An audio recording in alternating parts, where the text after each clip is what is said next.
Bom dia. Como está seu coração? Tudo em paz?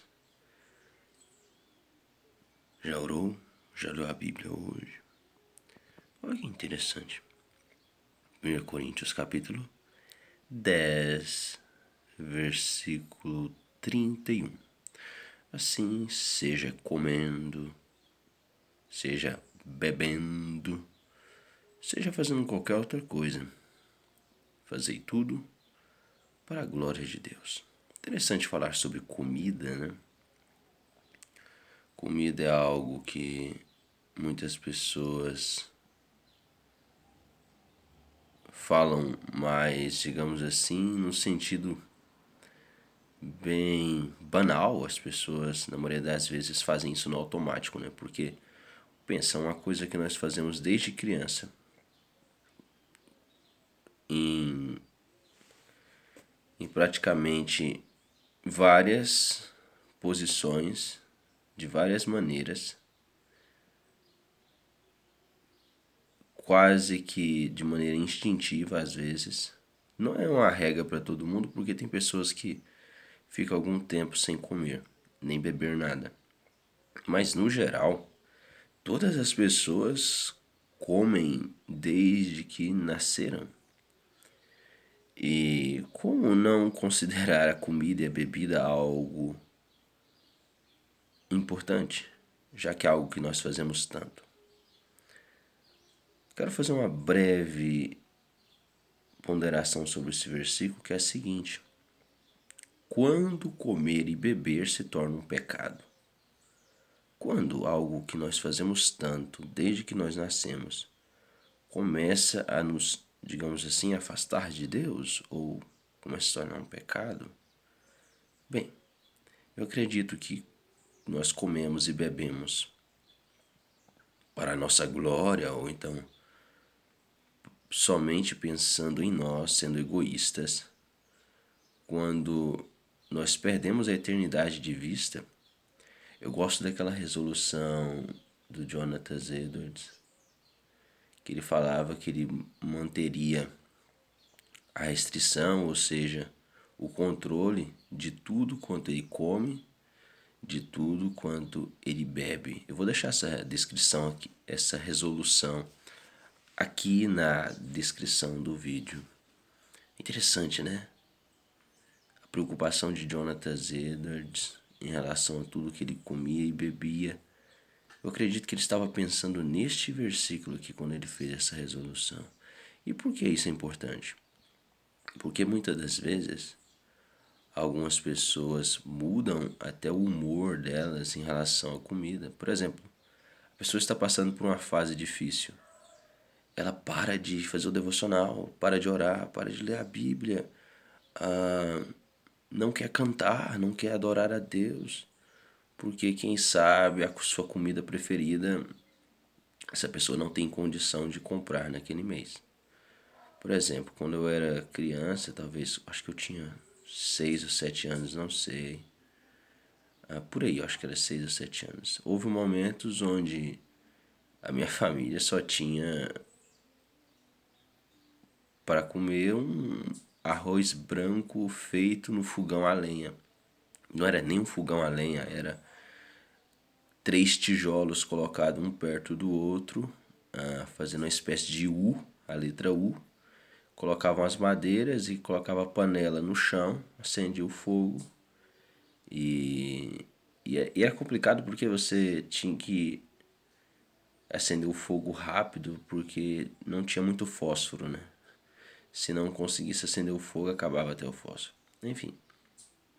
E foram momentos como esse na minha infância que me fizeram refletir sobre o quanto muitas pessoas são ingratas, né?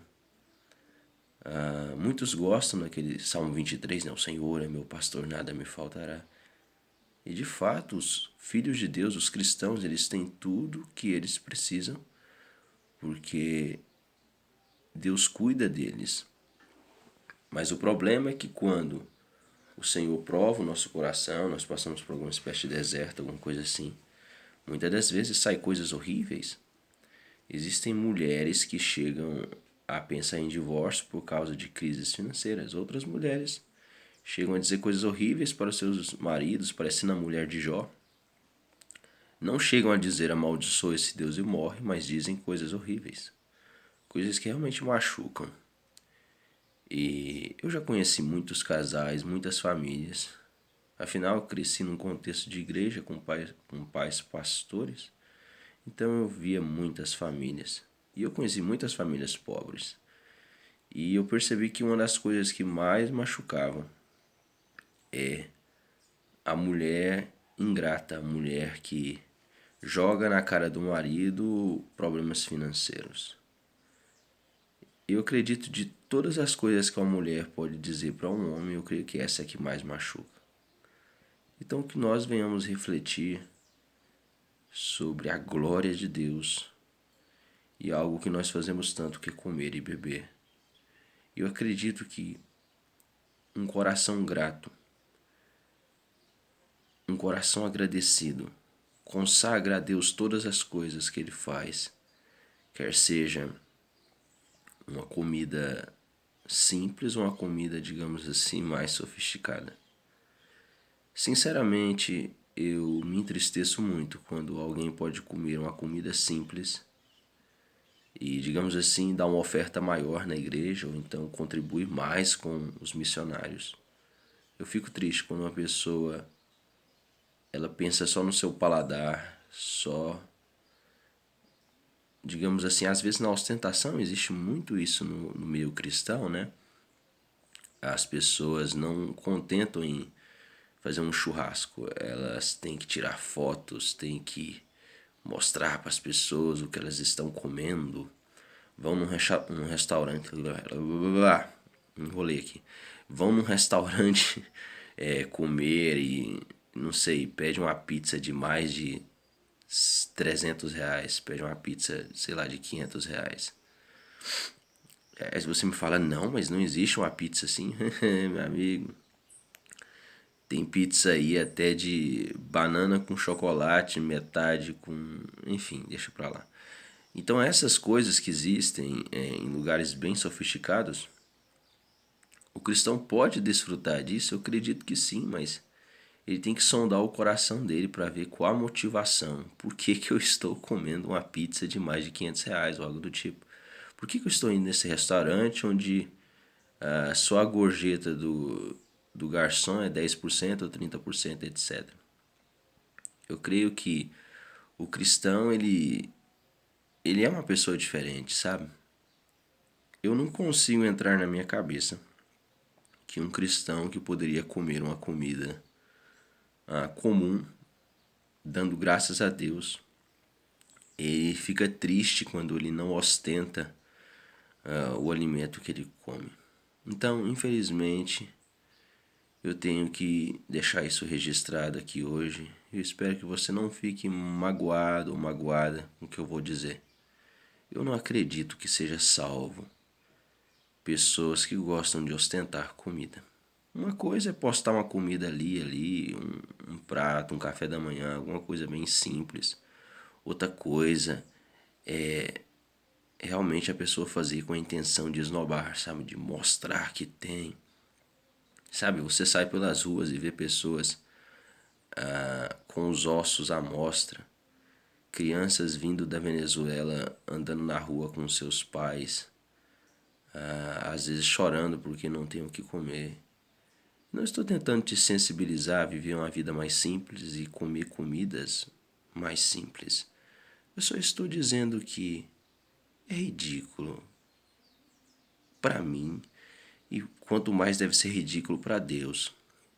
Um pobre mortal, um pecador, ficar tirando por aí foto de comidas caras para dizer que, enfim, tem posses e bens. Sinceramente, olha, dá pena, dá pena. Essas pessoas no juízo final, quando as obras dessas pessoas passar pelo fogo, eu não vou poder dizer que é nem prata, ouro, pedras preciosas. É só palha e feno. Nem posso considerar madeira alguém que come e bebe para ostentar, para tirar fotos. com a intenção de mostrar, olha só, eu tenho dinheiro, olha só, eu como coisas que poucas pessoas comem. Eu acredito que comer para a glória de Deus inclui, primeiramente, uma bela oração, sei lá, de uns, no mínimo uns 2 a 3 minutos, vai. Selecionando bem as palavras, de olhos fechados, né? Claro. Quem sabe tem filhos por perto, esposa e parentes por perto. Lembra de Jesus no caminho de Emaús, dando graças? Então os discípulos perceberam que era o Senhor. Se o nosso Mestre, Salvador, Rei, se o nosso Cristo, Jesus Cristo, ele orava, ele agradecia, eu creio que comer e beber para a glória de Deus deve ser feito só depois de uma bela oração. Uma bela, lenta, sincera, profunda oração. Que nós venhamos meditar, será que tudo que eu como, eu agradeço primeiro? Eu oro primeiro? Existe uma história que minha mãe contava antes de dormir quando eu era criança, que é a seguinte. Eu vou contar a história e encerro o vídeo. Um certo grupo de uma igreja queria evangelizar um macumbeiro, um feiticeiro. Ele fazia feitiço, não gostava de crente, mexia com macumba mesmo e não gostava de crente de forma alguma. Então essa igreja começou a mandar tipo convites e tal. Algum irmão da igreja ia lá na casa do macumbeiro e falava: queremos fazer um culto aqui, queremos fazer um culto aqui, queremos evangelizar essa casa e tal. Antigamente tinha isso, né? As igrejas sentiam alegria em visitar as pessoas e falaram: quero fazer um culto na sua casa. Hoje em dia nem sei se existe isso mais, né? Enfim, nem sei se as igrejas gostam de fazer isso. Geralmente, antigamente, que eu me lembre, era feito um culto na casa de todos novos convertidos ou visitantes, né? A pessoa visitou a igreja, pegava o nome da pessoa e ia lá na casa da pessoa fazer um culto lá. Geralmente toda a família se convertia assim. Enfim, fica a dica aí. Então, geralmente, por exemplo, a pessoa visitava a igreja, aí o pastor lá do púlpito, antes de terminar o culto, falava: quem é visitante aqui, não vai embora sem falar com a gente, deixa aqui seu telefone, seu endereço para a gente marcar um culto na sua casa. A gente vai lá, canta, prega a palavra de Deus, ora por vocês, pergunta como vocês estão, se está faltando alguma coisa, etc. Não entre na igreja aqui e vá embora sem conversar conosco. Enfim, tem presbiteriano, enfim, que acha que é pecado chegar perto das pessoas, né? Tem que pregar lá do púlpito.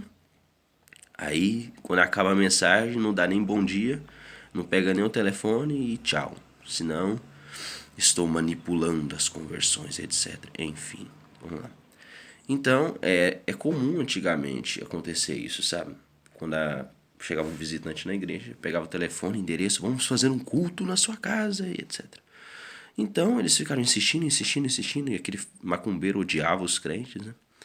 Então, um certo dia, o macumbeiro, com más intenções, falou: não, tudo bem, vocês podem vir na minha chácara, na minha fazendinha aqui, para fazer um culto. Então foram lá toda a igreja, mais de 50 pessoas. Aí tinha o coral, tinha crianças, tinha o pastor, tinha a mulher do pastor, tinha os músicos, tinha os jovens, tinha os idosos, tinha um monte de gente. Mas todos estavam ali com o propósito de glorificar a Deus. E estavam todos focados na conversão daquele macumbeiro e da sua família. Quando eles chegaram lá, eles viram um banquete, uma mesa enorme. Uma mesa enorme, cheia de comida. Aí os crentes começaram a pregar, a cantar, a pregar, a cantar. De repente chegou o final do culto. E o feiticeiro, o macumbeiro, né, falou assim: ó, chegou a hora de comer, enfim, podem se servir. Aí o pastor tomou a palavra e falou: vamos orar primeiro, né? Como aquela igreja é uma igreja de oração, eles começaram a orar 1 minuto, 2 minutos, 3 minutos, 4 minutos orando, e o feiticeiro começou a suar, né? O macumbeiro começou a passar a mão na cabeça e dizer: que é isso? O que está acontecendo? Esse povo não vai comer não, só está orando, orando, orando, quando isso vai acabar? E segundo o testemunho que minha mãe contava, parece que veio do céu uma grande coluna de fogo. Enquanto os cristãos oravam, após vários minutos orando, e consumiu toda aquela comida até não sobrar nada. Uau! Interessante, não? Imagina se você estivesse lá, orando e de repente vem do céu um fogo que consome toda a comida até não sobrar nada. Te lembra Elias lá no Monte Carmelo e o fogo caindo e consumindo o altar? Interessante, não? Aí, quando o fogo termina de consumir toda a comida, os irmãos oram mais um pouco. Estavam todos de olhos fechados, crianças, jovens, todo mundo orando. E quando eles abrem os olhos, eles olham para a comida, olham para a mesa, não tem nenhuma comida ali. O feiticeiro cai de joelhos e entrega sua vida a Cristo e confessa que ele havia envenenado a comida e planejava, depois que os cristãos comessem, era um veneno muito forte, eles em poucos minutos começariam a passar mal e morrer, e depois ele enterraria todos os cristãos em um grande buraco que ele havia feito no fundo da sua casa. Enfim, esse testemunho sempre me chamou a atenção desde criança, que minha mãe contava ele para mim, que nos ensina a importância de orar antes de comer. Então que você possa guardar essa história com carinho no seu coração. É isso aí. Feito Lipas, tenha todos um ótimo dia. Na paz do Senhor Jesus Cristo.